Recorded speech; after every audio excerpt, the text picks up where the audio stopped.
It is the third and final model of the Orimeta series Volume 2 that's finally making her grand debut. It is VBT00 Coleo Viola, coming to the game with a kit of Charge Plant, Beam Sword, Charge Drain, Biped Legs, and the Fairy Charge leg ability, which charges Medaforce passively relative to the number of traps and or plants on the field. Now, honestly, as mentioned, this is the third and final model of the Orimeta Grand Prix Volume 2 that is finally making her debut, in addition to both Bouquet Bride and Antura, who were the other two winners alongside her. But all the same, she is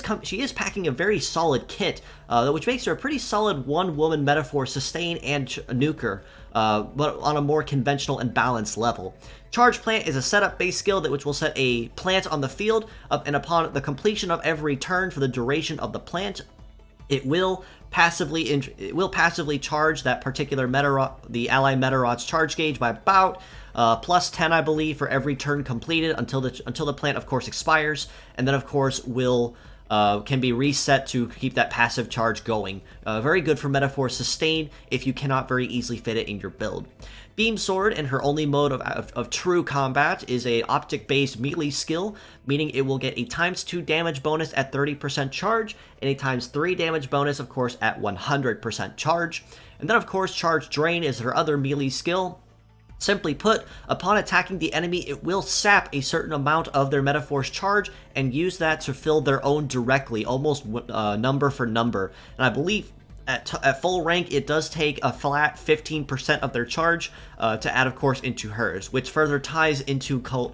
Viola's innate ability as being a passive Medaforce sustainer, as well as a nuker once she does have enough of a charge going by herself. And then, of course, tying into that Fairy Charge does also make her already pretty impressive Medaforce sustain kit even better, as essentially in this case, this allows her to double dip on that passive Medaforce gain every turn, since she will be getting that passive charge from the Charge Plant, and then, of course, even more charge on top of that, thanks to the leg ability giving her an extra bonus. All the same, meaning that within 2 or 3 turns, I'd say at the top, you should be able to start nuking with Beam Sword all the same without really having to rely on anyone else from the outside, which further adds to her pretty solid overall balance. And with that being said, with her balance, about 3150 for her head is pretty solid. Very impressive heat stat at almost 1000 too, which means she can put that plant on the field very quickly and very easily. Right arm at about 3000 HP, still pretty solid. Left arm at about 3100, still really good.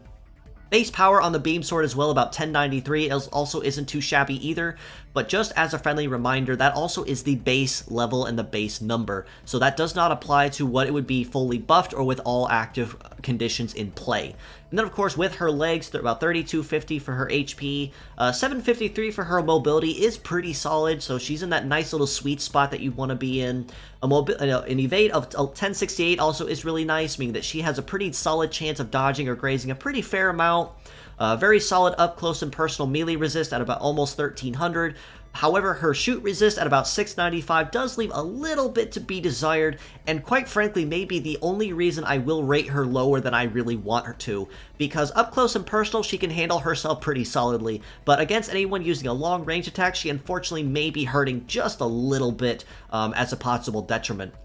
That being said, as a pure set score, I do have to rate Coleo Viola a pretty solid 8 out of 10, so a lot higher tier than most others that I would rate normally at this same level. Primarily for the reason that she is a very solid Medaforce sustainer and nuker by herself that requires no additional assistance from the outside to maintain that charge or even gain to it, as long as she has a couple turns to keep it going without anyone quickly crippling her before she has the chance to use it. As mixed parts, I do have to rate her just a little higher at an 8.5 out of 10, given that all of her parts, even Charge Strain, as situational as it may be, can be very useful in a lot of cases in a lot of different builds. Beam Sword, for the most part, basically speaks for itself, but of course Charge Plant also will speak to itself too as that passive Medaforce sustain and Medaforce charge for any potential point where you can't use it in your team feasibly or can't easily fit it at all without having to switch something around.